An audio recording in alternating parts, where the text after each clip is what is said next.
Bạn có biết và có từng nghe cải lương chi bảo?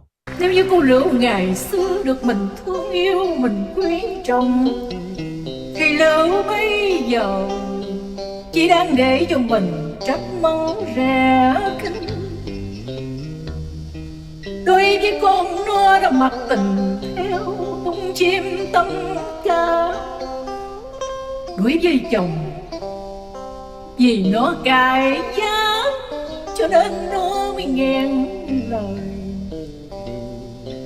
Nhưng mình ơi, cô Lựu cài giá là nó đã phải nuốt nước mắt vào tim, đi rời bên cô măng nồng êm à, để sang sông giữa cơn lốc đạo điên nghiệt ngã tới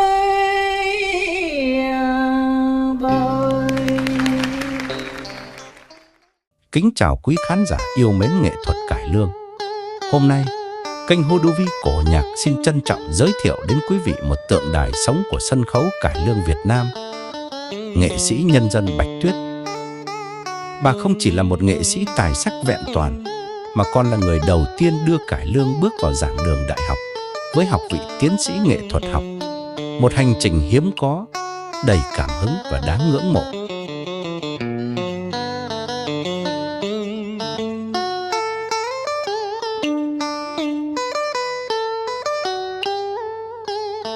Tuổi thơ khốn khó và cơ duyên đến với sân khấu.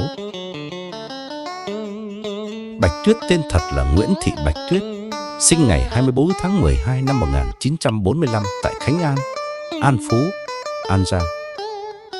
Mồ côi mẹ từ năm 9 tuổi, bà lớn lên trong hoàn cảnh thiếu thốn, nhưng sớm bộc lộ năng khiếu ca hát.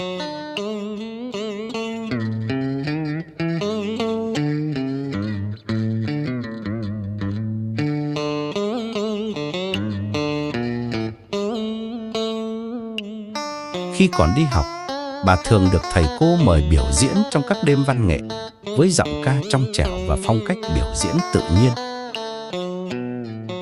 Ban đầu, bà hát tân nhạc tại các nhà hàng với những ca khúc như Nắng đẹp miền Nam, Làng tôi, Tiếng còi trong sương đêm.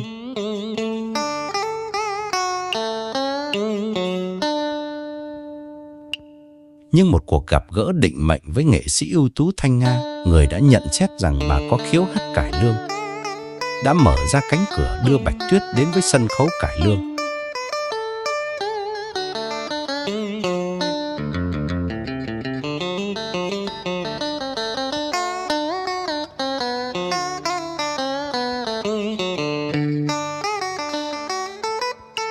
Tỏa sáng trên sân khấu cải lương chi bảo.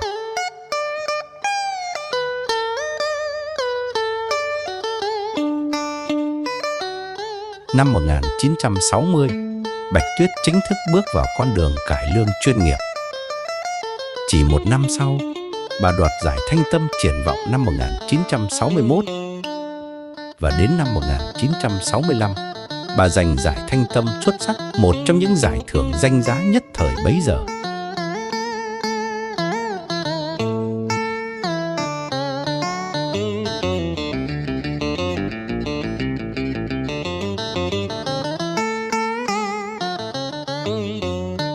Bà nhanh chóng trở thành đạo chính của các đoàn cải lương lớn như Dạ Lý Hương, Kim Trung, Thanh Minh, Thanh Nga và ghi dấu ấn với hàng loạt vai diễn để đời. Thúy Kiều trong Kim Vân Kiều, Cô Lựu trong Đời Cô Lựu, Lan trong Lan và Điệp, Dương Vân Nga, Trưng Trắc, Bích Vân, Tô Thị.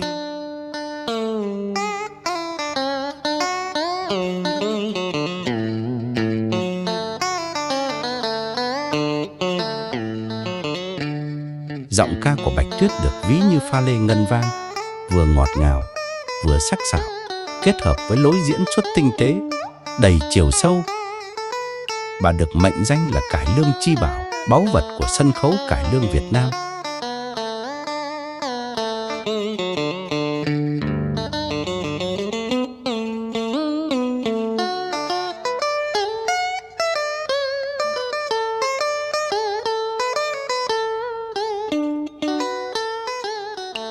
Hành trình học thuật tiến sĩ cải lương đầu tiên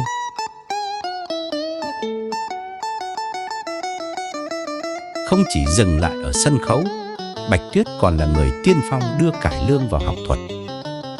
Bà từng theo học tại Đại học Văn khoa Sài Gòn, sau đó sang Hungary và Áo để nghiên cứu nghệ thuật sân khấu. Năm 1995, bà bảo vệ thành công luận án tiến sĩ nghệ thuật học tại Đại học Sân khấu và Điện ảnh Budapest, trở thành tiến sĩ cải lương đầu tiên của Việt Nam. Đây là một cột mốc lịch sử, khẳng định vị thế của cải lương như một bộ môn nghệ thuật hàn lâm.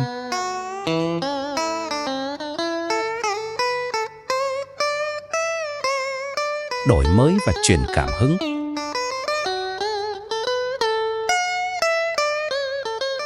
Sau khi trở về nước, Bạch Tuyết không ngừng sáng tạo và đổi mới.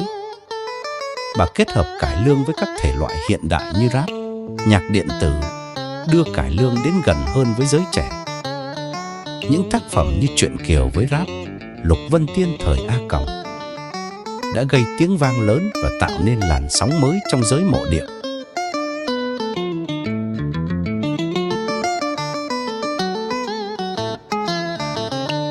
Bà cũng là người tích cực giảng dạy, viết sách, làm nghiên cứu, truyền cảm hứng cho thế hệ nghệ sĩ trẻ. Với bà, cải lương không chỉ là nghệ thuật biểu diễn, mà còn là một di sản văn hóa cần được bảo tồn và phát triển bằng tri thức. Vinh danh và di sản.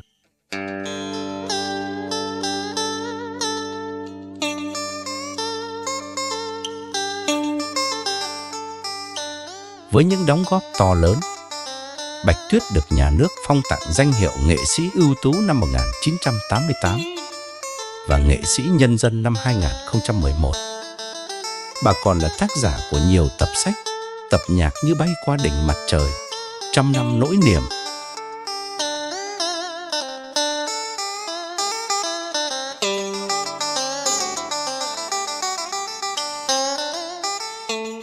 Dù đã bước sang tuổi 80, bà vẫn miệt mài sáng tạo, biểu diễn, giảng dạy và truyền cảm hứng. Bà là minh chứng sống cho câu nói nghệ thuật không có tuổi, chỉ có đam mê là mãi mãi.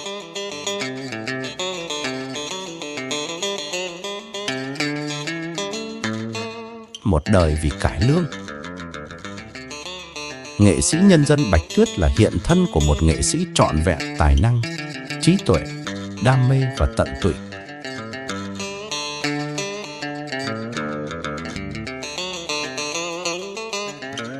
Bà không chỉ là cải lương chi bảo, mà còn là người đã nâng tầm cải lương từ sân khấu đến học đường, từ truyền thống đến hiện đại.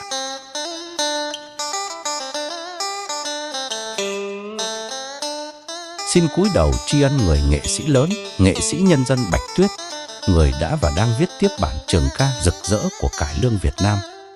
Âm nhạc của cải lương thuyết phục và văn học của cải lương là cái xương sống để cho cái loại hình nghệ thuật cải lương này nó sống và nó sẽ sống mãi bằng từ hình thức này sang nguồn thức khác, mãi mãi như thế, và nó vẫn sẽ ăn khách như thế trong mỗi trường hợp khác nhau. Và đó là tiến sĩ cải lương Bạch Tuyết.